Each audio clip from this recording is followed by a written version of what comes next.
Welcome to the deep dive.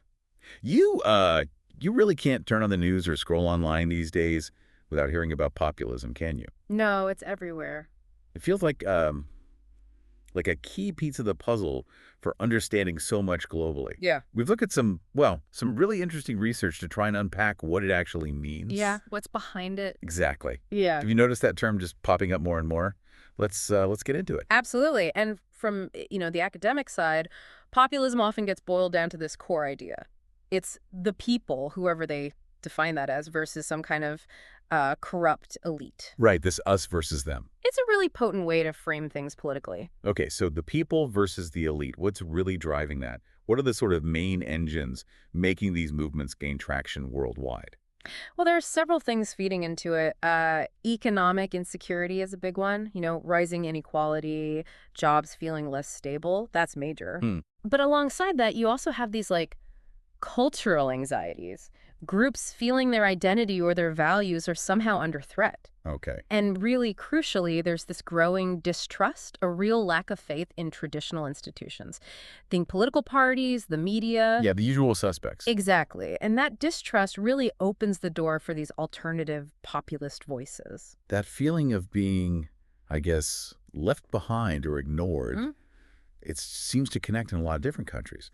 But is populism the same everywhere? I mean, we see it in Europe, Latin America, the U.S. Is it all the same thing? That's such a good point. No, it's definitely not one size fits all. While maybe the core rhetoric about the people versus elites might sound similar, the actual issues, the specific grievances, who the elite or the other is, that can vary a lot by region. How so? Well, take Europe.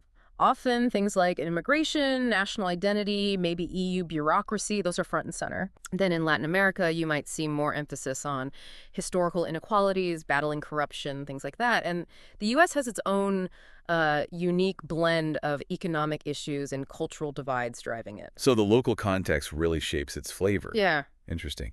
Now, something you almost always see is populist leaders attacking the media and the political establishment. Why is that such a common playbook? It really reinforces that core us versus them narrative we talked about. Oh, okay. By attacking the media or established politicians, they can basically say, look, they're corrupt, they lie, they don't represent you. It delegitimizes any opposition. It positions the populist leader as the only one telling the truth. Precisely. The only authentic voice of the people, untainted by this supposedly corrupt system. It's a powerful move. It certainly draws a clear line. Yeah. But thinking longer term, does that kind of approach, that constant attacking, actually fit okay within a democratic system? I mean, does populism help or hurt democracy? That is the million-dollar question, really. And there's huge debate among scholars. Yeah. Some will argue, it can actually be good for democracy sometimes. It brings in voices that were ignored. It challenges a stale status quo. Shakes things up a bit. Right. But others are, frankly, very worried. They point to how populism can disregard checks and balances, minority rights, how it demonizes opponents, and they worry that erodes democratic norms over time.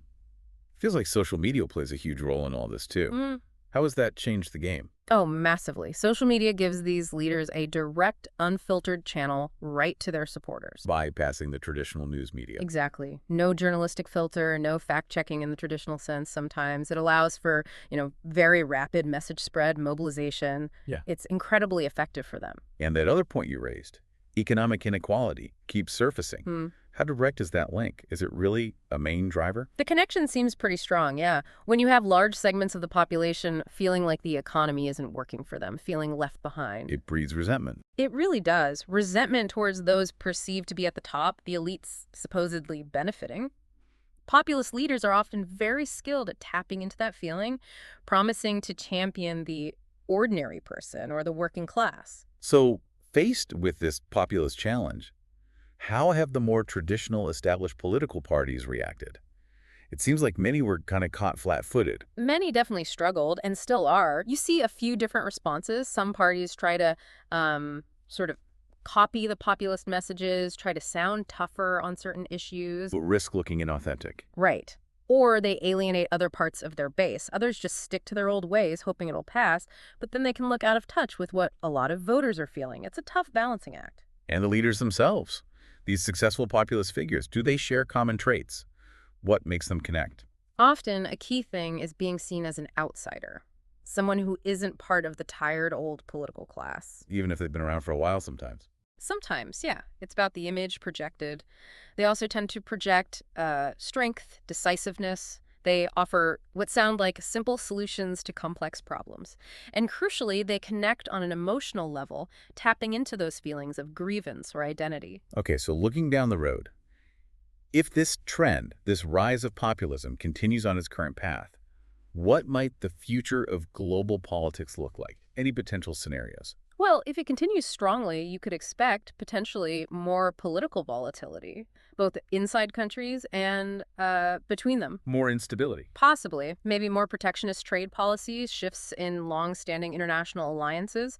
As leaders prioritize a more nationalist agenda, it could significantly reshape the global order. Okay, so let's try and pull these threads together. We've touched on populism defining itself against elites, the role of economic and cultural anxieties, how it looks different across the globe, the common tactic of hitting out at media and the establishment. It's really complicated relationship with democracy itself, the impact of social media. Right, and that persistent link to economic inequality, how traditional parties are struggling, and the characteristics of these leaders. It's a lot. It really is a complex phenomenon. So thinking about all these different facets, here's something for you, our listener, to mull over. What do you think might be the single most significant, maybe the most lasting impact if populism continues to grow as a force on the world stage? Definitely food for thought.